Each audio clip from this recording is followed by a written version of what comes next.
going to tell us about the pathway to star formation in S0 galaxies. Hello, my name is Karan Kumar and I'm a first year PhD student here.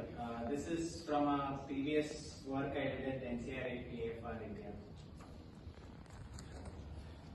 Yeah, so a broad picture of what different types of galaxies are classified based on morphology of the structure and shape of each galaxy. So typically spirals and irregulars have more newer stars, they have star formation going on. Spirals have these beautiful spiral arms typically.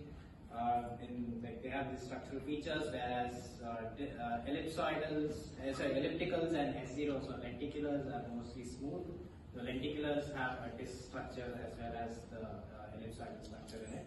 So the broad picture is that the ones on the left are typically highly star forming, so the right considered red-ended quenched.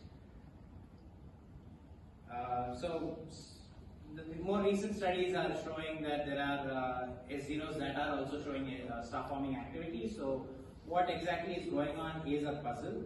So there are the ellipticals and spirals where we also can see a fraction of S0s that show star formation activity. So we want to see what is exactly going on in this case and where exactly is the star formation happening and how it fits in with the broader evolutionary picture. So using manga data, resolved data, we did radial profiles and also checked the global properties. So this is the size-mass relation.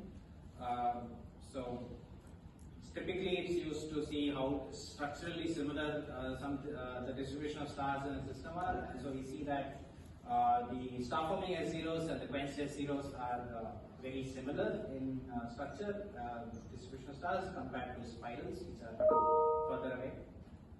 So it's most likely that due to the structural similarity that these galaxies were rejuvenated rather than spirals that are being quenched. And coming to the radial profiles, we see that the star formation is higher in the central region and it falls off as we move outwards compared to in spirals where it just keeps going up and up in case of SSFR. So the spirals are more disk dominated, whereas star forming S0s are more centrally star forming. So what could be the reason behind this is that gas-rich minor mergers could have fallen in, because we see that galaxies, stellar velocity maps and gas velocity maps are showing difference. If there is no disturbance, they will be typically similar, but there is a contrast between these two in more than half of our sample. So most likely they have been the reason. So the broad summary is that we saw star forming S0s. We wanted to see are they fading spirals or rejuvenated S0s, and based on the study, it's indicating towards quenched S0s that got rejuvenated into star forming.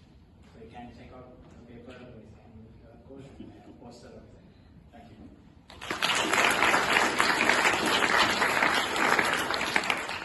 Questions for Kevin? Excessively naive question. On your second slide, you had a plot where on the x-axis was galaxy concentration, y-axis fraction of star-forming galaxies. At first I thought that was a cumulative distribution from left to right, but is it actually just for every single classification, it's just a fraction of those galaxies that show significant star formation? Yes, it's in that particular morphological class, the amount of.